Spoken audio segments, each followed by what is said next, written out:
Well, it's felt a lot longer, but it's 1 week since the Prime Minister fired the starter's gun on the federal election. Both leaders have been busy pouring pints and hugging babies while delivering promises and policies.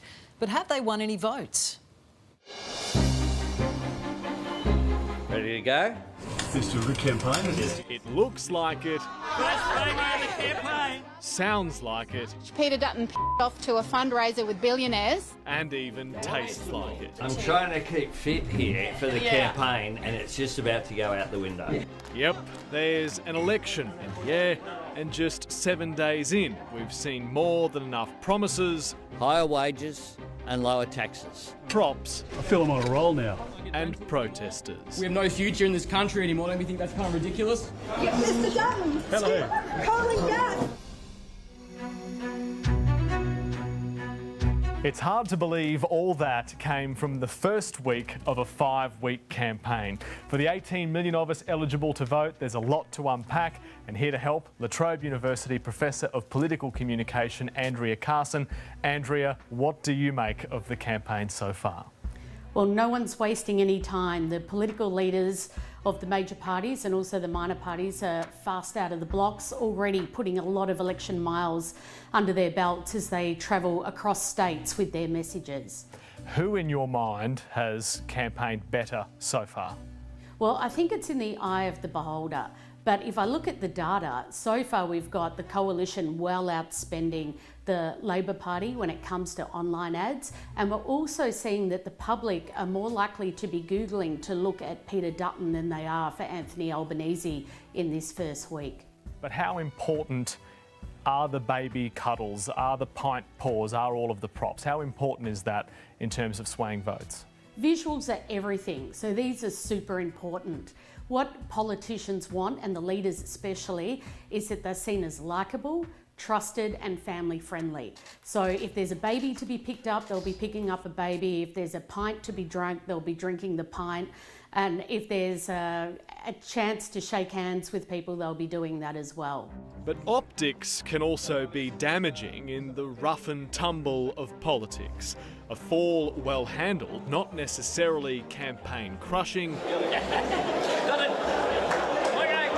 But for Teal independent Monique Ryan, whose husband took down a rival Liberal sign, Who are you acting on behalf of? I'm not acting on behalf of anyone, mate. the impact could be substantial. Keep the cameras away from me. Especially now the Libs have responded tongue-in-cheek. How damaging can something like that really be? These can be super damaging and they can stay in the psyche of the voter for a very long time. Who can forget Mark Latham with that very aggressive handshake with John Howard, or when Scott Morrison described himself as a bulldozer and then knocked over a school-aged child on the soccer field. These images stick with voters, and it's what political leaders and the parties will be trying to avoid at all costs. From politics to policies, it's clear both sides are sticking to their strengths. Labor going big on healthcare with cheaper medicines, more urgent care clinics and an $8.5 billion boost to Medicare to have 9 out of 10 GP visits bulk billed by the end of the decade. I care about health. There is nothing that is more important than healthcare. So important, the Medicare boost was matched by the coalition. But they differ in how best to tackle the cost of living.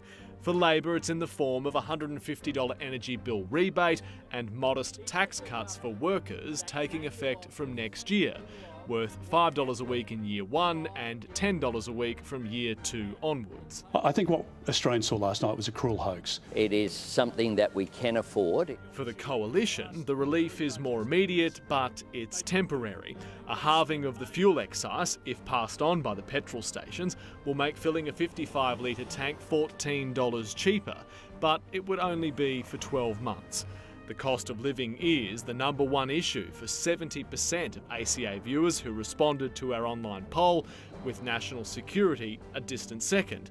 65% of you also told us Peter Dutton was performing better than Anthony Albanese, and in terms of this campaign's ability to swing your vote, 87% of you told us you've already made up your mind. Because this is an unusual campaign in many ways. It's punctuated with school holidays, with Anzac Day, And of course, Australians love to go to the polls early. So once early voting opens after Easter, many people will be turning off from listening to the campaign because they will have already voted. So now is absolutely crucial for the major leaders and the minor parties to get their messages out.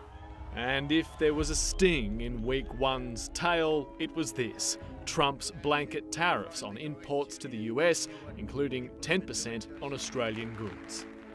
The administration's tariffs have no basis in logic, and they go against the basis of our two nations partnership. But the Prime Minister hasn't spoken about any of that to President Trump because he hasn't been able to get even a phone call with the President, and I think that's a big part of the problem. A new international challenge becomes a new battleground at home, with 1 week down and 4 more to go. Buckle in, get ready for it. Some people might be turning off during the school holidays, but the politicians certainly won't be. Yeah, there's still a long way to go, 4 weeks and counting.